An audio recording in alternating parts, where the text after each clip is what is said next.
I'm back with the review with Kyle. Kyle, I'm loving this. 2 wins out of 2. Happy faces all round. No protests. Oh, it's dreamland almost, isn't it? It's, as says me fan, it's weird, isn't it? It's like we've won 2 on the bounce. It's life's good. We'll start with the starting 11. It was the same starting 11 that ended the Watford game. Very, very happy with that, if I have to be honest. It was very predicted. Paul, in his prediction for the starting 11, he predicted the same squad. I think a lot of people thought that was going to be the team, given Lascelles, Shelby and Mutu were all injured, so it was the right team to start. So yeah, definitely that's a good team. What a first 35-40 minutes of that game. We were on the front foot from the first whistle. It was fantastic to see. Everyone was trying to win the first ball. There was no laziness, and you know, you've got to think the first 2 goals. I think the first goal particularly was crucial because it has taken us a long time to kind of get into games. Yeah. We got that goal very early on in, you know, like our normal times of getting goals. We started really well, and 6 minutes on the clock and we scored straight away. It was refreshing because only Old Trafford we've shown that we can get out the blocks and start well. Whereas, like, you know, it's just an excellent start. A brilliant first half. We went 1-0 up. We usually sit back and usually try and. Bournemouth did respond quite well to the first goal, but once Rondon scored that head on the second goal, we looked really comfortable. And the nicked one, which was unfortunate, as I thought they didn't deserve it, but Bournemouth are a good side and they can do that here. Talk to me again about that second goal. I know me and Lee have touched on it on the player ratings, but it was brilliant, wasn't it? It was just, you know, people are talking about the Kennedy cross, but let's not forget the key pass to get to Kennedy. It was just as good. It was just orgasmic. It was just beautiful football. like Newcastle don't usually play like that, but to see them do that was just like wow. I was applauding them for like a minute or so, and so was a lot of other people. Like Mark says, he was applauding. He nearly had a tear in his eyes. So like, it was just beautiful football. We don't often see that as Newcastle fans, and it was just fantastic football. It was like Rob Lee playing it to Rob Ayer and Rob Ayer putting it into Shearer on the box. It was reminiscent of that. Like, it was all round beautiful football, and it was a brilliant goal. It should be on the list for goals of the month. There'll be hell on if it isn't. A little sucker punch at the end of half time. Bournemouth do get a goal back after Dubravka's made a wonderful save. Another fantastic save. He's had a fantastic season. It's Martin Dubravka. Second half, a little bit nervy. Ryan Fraser, I think he was Bournemouth's best player. He looked a real threat. He was quite pacey, wasn't he? I didn't think he was that pacey. Yeah, he's rapid. I think it was a couple of years ago against Liverpool. He came on as a sub. They were 2-1 down at Bournemouth's ground, and they beat Liverpool 3-2 because of him.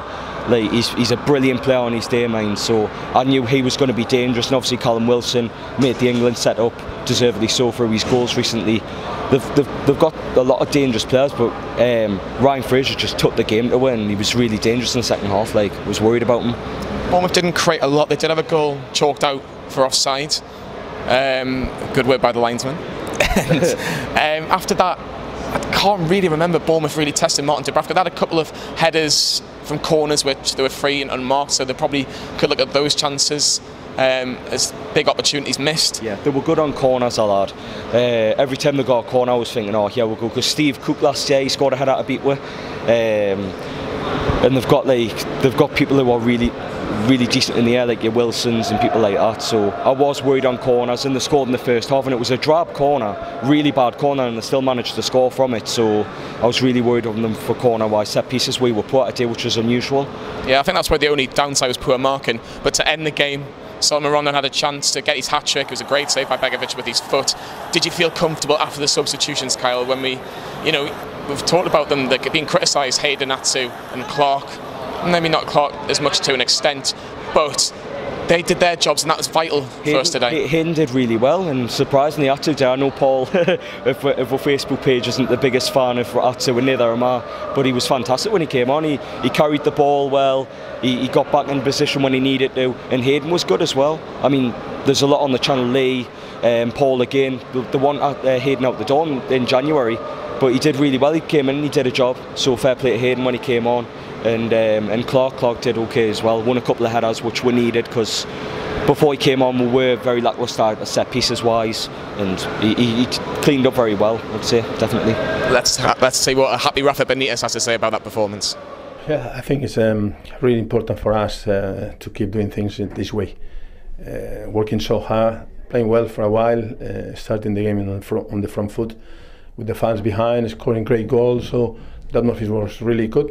And then to win, to get 3 points in 2 games at home, it's even better because I like to win at home and away. But if you win at home, more people, more fans enjoy already.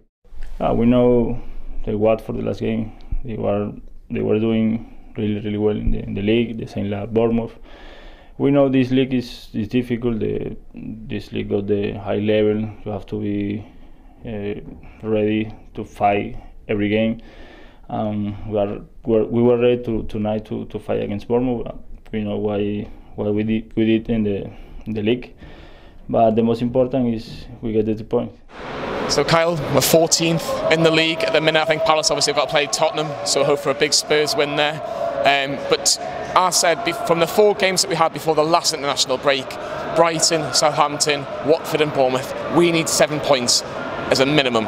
We've got 7 points with a Brighton home defeat. Yeah. I think that Brighton defeat and that Southampton point, we needed a kick up the arse. We've got the kick with the arse and we've got the 6 points. How crucial is that going to be for the next few weeks? Well, before the first international break, you would have thought the results would have been Southampton and Brighton, but Newcastle's done the other way around and beat the 2 teams that have started really well, like Bournemouth are top 10, Watford are top 7. They're not going to be in relegation problems. No, they're going to be nowhere near it, and for us to beat teams like that, it's going to be crucial to us staying in the league. Like a couple of weeks ago, I say it's going to be the bottom 4 teams, Newcastle, Cardiff, Huddersfield and Southampton, but with the season kick-starting, you might think Newcastle might be able to do a bit more, because honestly the past couple of weeks we've been brilliant. We've conceded 1 goal in, the last 3 games? No, 4 games. Yeah, 1 goal in the last 4 games? Yeah, we've been 2 goals. 2 goals in the last 4 games. We've been alright. We've defended brilliantly, and Lascelles has spent like 1.5 games out, and usually he's a reliable bloke in defence, so we've been alright. Defensively. Has the international break come at the wrong time for us? We're starting to get a little bit on a roll. Could we have done with this maybe in a couple of weeks' time? I don't think the international break makes much of a difference, to be honest, because I've spoke with Lee, each international break so far, we'll kick on and get a win from there, and we haven't, so I just think it's one of them, it's an international break. Take it as it comes. Yeah. Finally, Burnley's next up, away on Monday Night Football. Last year, I was there. It was a dire game. We got beat 1-0. No team deserved to win that, let's be brutally honest. But Burnley look like they're going to be one of the teams that are in and around us at the minute, you've got to say. Yeah. I would still take a point going into Burnley. Another point on the road would be good for us. Another game unbeaten. Do you think we need to be a bit more optimistic going down there, or do you think that we should just keep with the same approach? The way Burnley's played in the last couple of weeks, I fancy it, to be honest, because they've conceded a lot of goals, and the one thing Burnley had last season was a granite defence, and for some reason or another they're leaking a lot of goals. So if we start like we did today against Burnley, there's no reason why not. We can't beat them, but I will say it is going to be a really hard game, because Sean Dyche is a fantastic manager, and he'll get the best out of Burnley at some point, so we need to hit them while they're down, really. Get your comments in. Me and Kyle are absolutely delighted about this performance as well. What did you think of the game if you were at the game today? And let's hope we're on Match of the Day a little bit earlier than last on Match of the Day. Thanks very much for watching.